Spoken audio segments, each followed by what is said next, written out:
Hello everyone, मैं doctor Shipra Bagchi. मैं एक senior fertility and IVF specialist हूँ।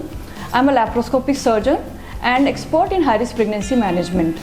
I am medical director of doctor Bagchi's IVF centre Lucknow. मैं national ART surrogacy board की member भी हूँ। तो आज मैं बताऊँगी कि आप अपने लाइफस्टाइल को, अपनी जीवन शैली में क्या आदतें या नियम शामिल कर सकते हैं जिससे कि आपकी फर्टिलिटी हेल्थ यानी कि प्रजनन हेल्थ इम्प्रूव हो सके।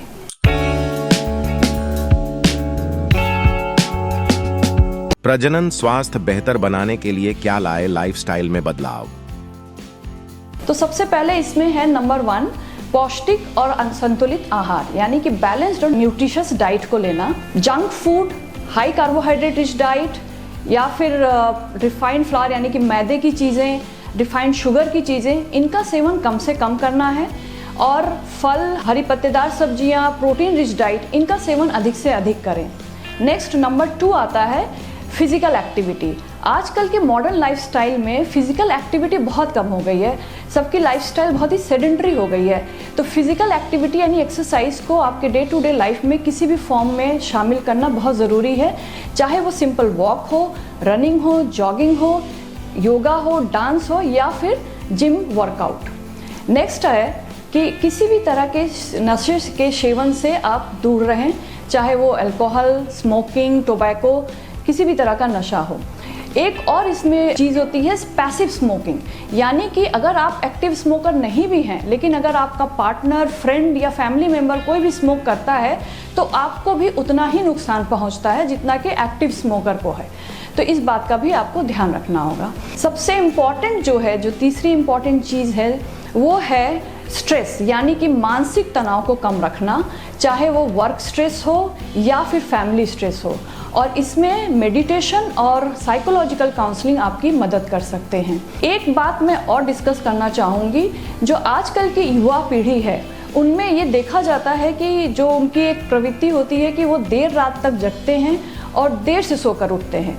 इसका बॉडी के सर्केडियन रिदम पर बहुत बुरा प्रभाव पड़ता है, जिसकी वजह से हार्मोनल इम्बैलेंस होते हैं और उसका इम्पैक्ट फर्टिलिटी हेल्थ पर आता है। फर्टिलिटी हेल्थ को असिस्ट करने के लिए और उनसे जुड़े इश्यूज को पता करने के लिए कौन-कौन से डायग्नोस्टिक टेस्ट्स उपलब्ध होते हैं?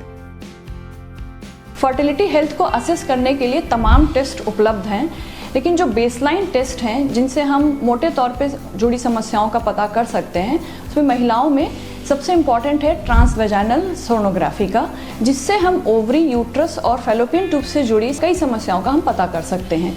इसके अलावा जो हार्मोनल टेस्ट हैं जो ब्लड से किए जाते हैं, जैसे कि थायराइड टेस्ट, पीसीओएस से जुड़े हार्मोन टेस्ट या फिर एएमएच टेस्ट, जो कि बहुत ही इंपॉर्टेंट टेस्ट होता है ओवेरियन रिजर्व को पता करने का, इनसे हम मोटे तौर पे महिलाओं में कोई समस्या है या नहीं उसका पता कर सकते हैं।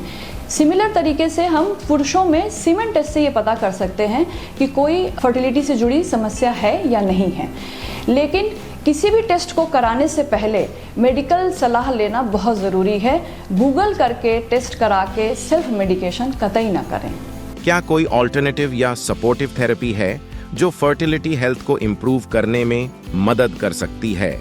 फर्टिलिटी हेल्थ को इम्प्रूव करने के लिए कई सारे कॉम्प्लीमेंट्री और अल्टरनेटिव थेरेपीज उपलब्ध हैं, लेकिन जैसे कि मैंने कहा, lifestyle management is the best alternative therapy to improve your fertility health, यानी कि लाइफस्टाइल को ही सुधार कर फर्टिलिटी हेल्थ को इम्प्रूव किया जा सकता है।